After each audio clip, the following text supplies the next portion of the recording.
Welcome to Lifelong Running, where we break down the science to help you run faster, stronger, and injury-free. Our focus today will be to look at what happens as you age in running, from very young up until whatever age we actually make it. From me at this very young age up to Ed Whitlock when he was in his 70s and perhaps beyond, what goes on physiologically, biomechanically in the body. What'll be interesting to us is we realize our bodies change a lot, especially from youth up through somewhere into our 20s, just from changing body shapes and heights and everything. But there's also some things going on physiologically that allow us to gradually run faster and faster and increase the capacities that we have. As we get older in life, it's hard to pinpoint the age that this exactly occurs, but somewhere between about 25 and 35 for most people, we'll have a peak in our abilities for various events, and then we typically see a gradual decline. And that might sound discouraging to a lot of people, but what we can do is adjust the things we do in our training and everyday life to help slow that decline and keep some good motivations and goal setting going on.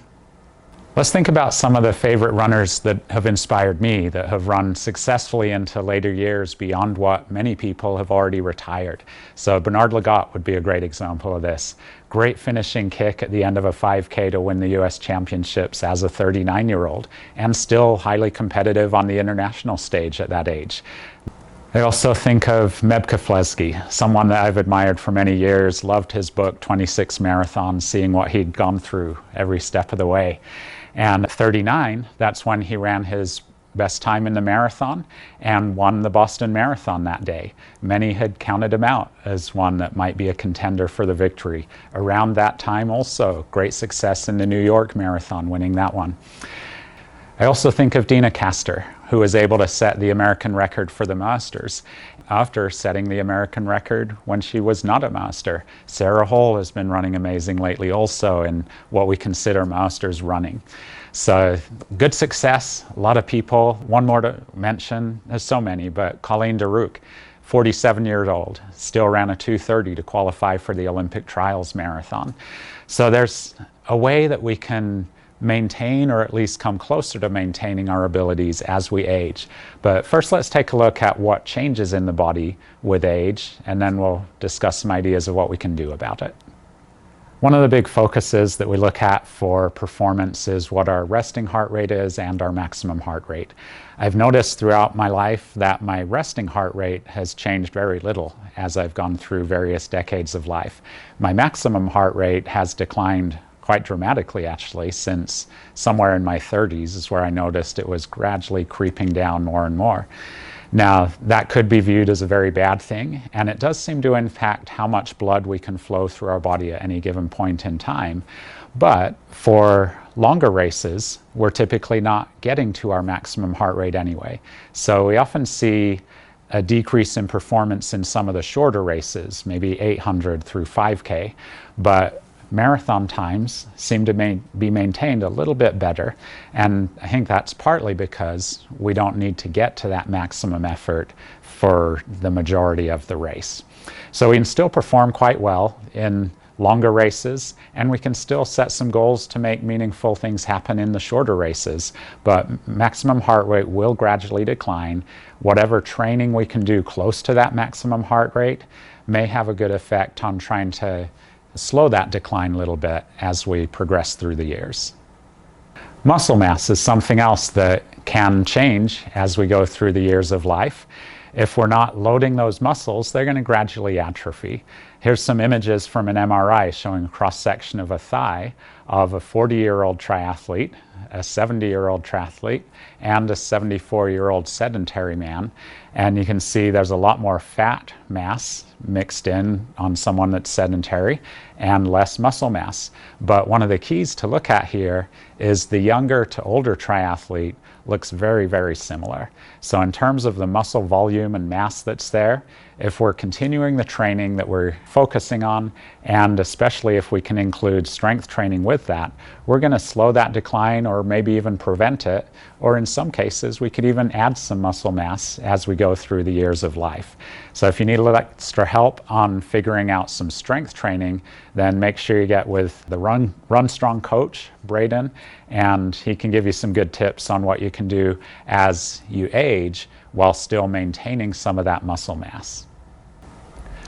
Muscle fiber type is a big focus of what people look at in terms of what event might you be good at in terms of performance in running.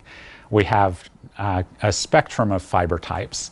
It's not just slow twitch and fast twitch, but the ones that we call slow twitch would match typically more with very fatigue resistance proteins in the muscle, or fibers in the muscle based upon the proteins that are there. And if we, but not as powerful.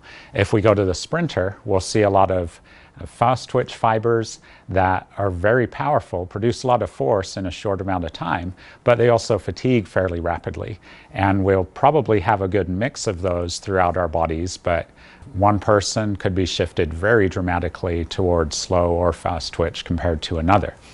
Now, as we go through life, we tend to shift towards the more slow twitch fibers that are good for our endurance capacities, but do limit what our top speeds may be. And I've observed that with some of the mechanics testing we've done in the lab here. When I compared myself in, I forgot what year it was now, I think it was 2015 to 2025, doing the same running mechanics testing at a range of speeds, but I'll focus on the 4-minute pace that we looked at. I found a pretty dramatic difference in the peak force that I was applying to the ground while still running the same speed. So as I got older, I've got something in my muscles, whether it's muscle mass or fiber type shifting or something else, my body is choosing to run with a smaller peak force and being on the ground for a little bit longer time.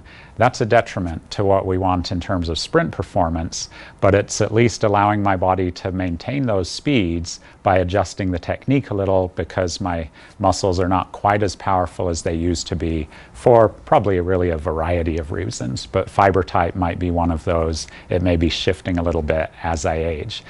So what do we do about that? It's another point where we make sure we do some fast running to load the body in the way that we hope for fast running. And we also make sure we're doing some good work in the strength room, where we've got plyometrics added that get us maxing out our muscles in the eccentric loading, where the muscles are getting lengthened as we land with an impact, and doing some good work with weights. So keep that focus. We do it 2 times a week in the weight room, and that's something that is at least helping slow that decline of maximum force, production, power, and speed. Our bone density grows from youth up through about age 25, and the more we do some loading during those years, the higher that peak is going to be. Following age 25, there becomes a gradual decline in bone density throughout our hips, spine, entire body. But if we hit a good peak by doing some good training and exercise early in life, then we'll still be in a really good situation when we get into our 80s or 90s or whatever age we might make it to.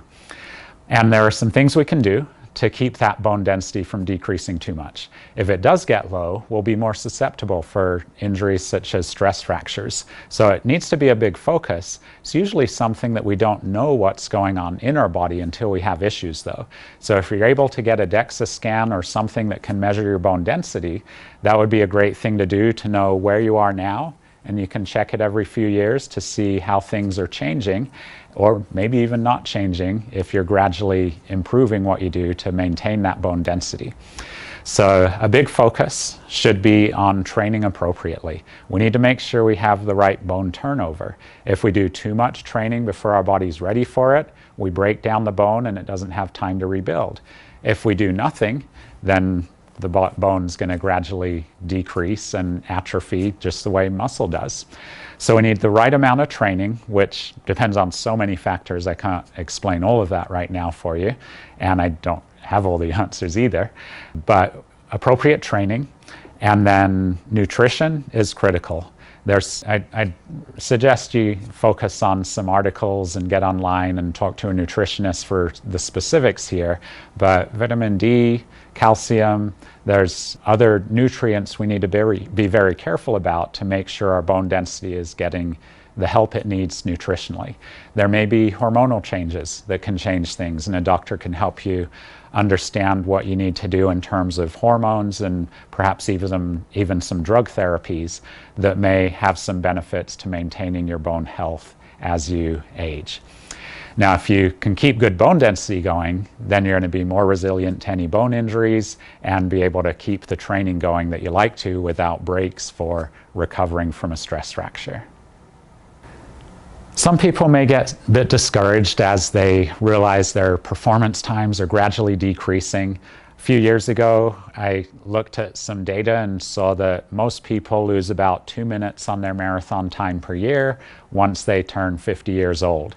And at first I thought, oh, I don't want to lose that much.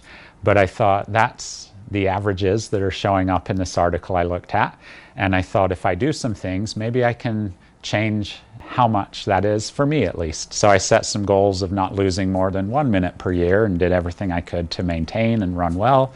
And it's actually been a little better than that over the past few years. So I'm kind of resetting some goals and finding what's reasonable, what would be an accomplishment, and keeping some excitement going. It'd be kind of fun to think of one of the successful runners through age, and that would be Fauja Singh. He was 101 years old when he ran the 2011 Toronto Marathon. And as he turned the final corner, I don't know if this was in an interview after or if he commented with the people he was running with, but he said something like how exciting this is going to be, and it's like getting married again. And I thought, I don't know if I'm 101, if that's how I would describe it. I hope his marriage succeeds just as well as his longevity in running.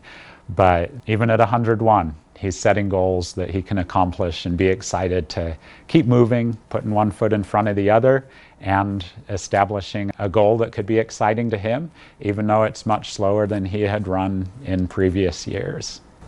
I hope this has helped you feel a little bit less discouraged in what might happen as you go through the decades of life. You hopefully can get some good ideas now to set some goals that'll keep things exciting, and you know some things you can do to help minimize the decline in terms of the physiology of what's going on inside your body.